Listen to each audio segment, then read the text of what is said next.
Hey everyone, and welcome to today's Explainer. Today, we're taking a global tour to see exactly how the electric vehicle revolution is tackling literally its biggest hurdle.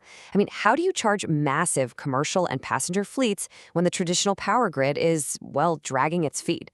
I am super excited to get into this with you because the workarounds and technologies we're looking at today are absolutely game-changing for global infrastructure.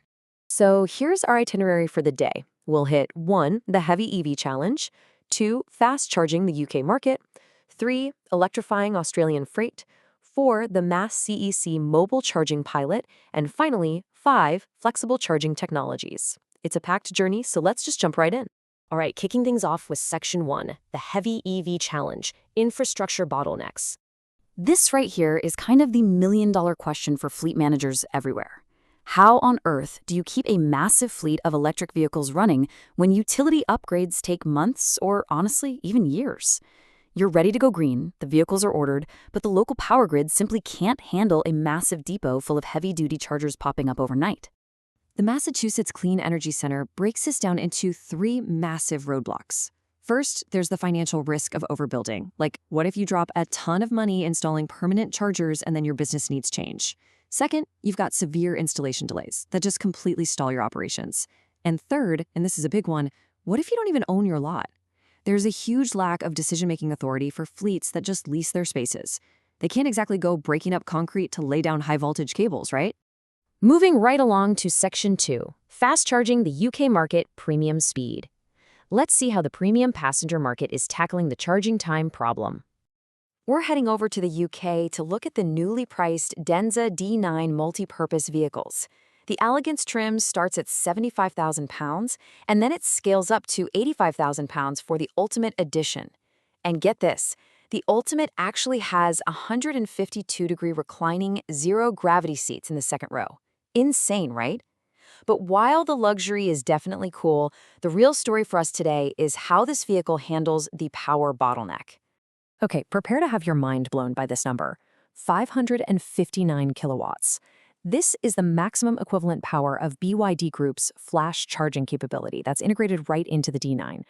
It's a jaw-dropping figure that boosts the vehicle's 58.5 kilowatt-hour battery from 10% to 70% in literally 5 minutes.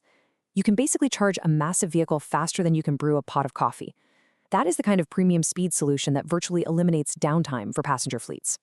And to completely crush range anxiety, the Denza D9 uses a super hybrid dual-mode intelligent all-wheel drive setup. It gives you 130 electric-only miles, which is perfect for driving around the city, but then it uses a gasoline engine as a generator to push the combined range to 590 miles. It's an absolutely brilliant bridging technology to keep fleets moving while the broader charging network catches up. Next stop, Section 3, electrifying Australian freight, rapid deployment networks. Let's see how they are conquering massive long-haul distances. Down in Australia, they rely heavily on road freight and imported liquid fuels. So to flip the script on this, a company called New Energy Transport is fast-tracking a massive charging expansion. And they aren't waiting around for traditional infrastructure. They are rolling out skid-mounted off-grid chargers that can be deployed super fast. They're starting with a 50-truck depot at Wilton in 2026, pushing down the Sydney to Melbourne line by 2029, and by 2031, they plan to have a 2,000-truck network across more than 20 sites. This rapid deployment alone will save a staggering 1 million tons of CO2 every single year. To actually pull this off, it's all about matching the right hardware to the right route. For local, fully electric deliveries, like the route from Sydney down to the Illawarra region, they're using shorter-range Volvo trucks. But for the heavy-duty interstate hauls, they deploy Windrow's electric prime movers, which boast a massive 670-kilometer range at 49 tons of combined mass. Heading back to the U.S. for Section 4, Mass CECC Mobile Charging Pilot, Bypassing the Grid. Let's look at a specialized pilot program, taking on those grid delays directly. So if you want to electrify your fleet, but you literally cannot wait for the grid, this definition is everything. We're talking about mobile charging and charging as a service. These are semi-permanent, off-grid or grid-flexible solutions that give you rapid plug-and-play capabilities. You don't have to break ground, you don't need to wait for a mountain of permits, and you avoid that massive upfront capital investment just to get your first few electric trucks rolling. What's really inspiring here is that the Massachusetts Clean Energy Center is proactively offering technical and financial support for this exact hardware, and they are being super intentional about it. They're specifically prioritizing fleets owned by minority and women business enterprises, as well as operations located in environmental justice communities, areas that are already overburdened by air pollution. They're making sure the clean energy transition benefits the communities that need it the absolute most. And that brings us to Section 5, Flexible Charging Technologies, the hardware inventory. Let's look at the actual gear making this happen. Okay, check out the CAFU N Charge Van. This is the perfect example of the charging-as-a-service model. Currently running in Montreal and Toronto, this electric cargo van literally drives the power right to your depot. Say you have an urban distribution hub with zero space for chargers. No problem. CAFU rolls up during your fleet's scheduled downtime, charges your vehicles, and then rolls away.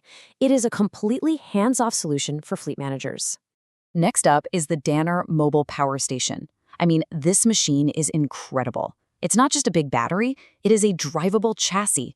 It can actually double as a battery-powered forklift for construction or port sites using brand-agnostic attachments. So during peak hours, it moves heavy materials around, and then during slower periods, it acts as a high-capacity mobile EV charger for other vehicles. Talk about a multi-purpose workhorse. Now, if you need extremely rapid, localized power without major construction, you've got to see the Electric Fish 350 Squared. This palletized unit takes up just a tiny fraction of a standard parking space. The crazy part? It plugs into a simple, standard 208-volt grid connection, but somehow outputs up to 350 kilowatts of DC fast charging. It's basically magic. Plus, it holds up to 48 hours of backup energy storage, which is a total game changer for small fleets needing fast turnarounds. You also have companies like InCharge Energy showing how adaptable this tech has become. They offer a direct connect wall box, which is fantastic if you have the grid capacity but a super tight physical footprint. But they also offer a highly mobile 30 to 60 kilowatt card system. You just wheel it right up to the truck. It just goes to show that these flexible solutions can be tailored to fit virtually any space constraint you might be dealing with. And finally, if you want a semi-permanent setup but absolutely cannot sacrifice precious parking lot space, Levante has this brilliant elevated infrastructure. It uses ground-connected pillars to provide overhead charging for up to 4 commercial vehicles per pillar. The cables just drop down from above. You can even wrap the pillars with your company's branding, keeping the ground totally clear and maximizing your existing lot. So, as we wrap up this explainer, from 5-minute flash charging in the UK to massive off-grid freight networks in Australia, all the way to mobile charging carts in Massachusetts, I want to leave you with a thought. How might these flexible, rapid deployment charging solutions completely reshape the infrastructure right in your own community? If we no longer have to wait years to dig up our streets, how much faster is the electric future going to arrive? Something to think about. Thanks so much for joining me, and keep exploring.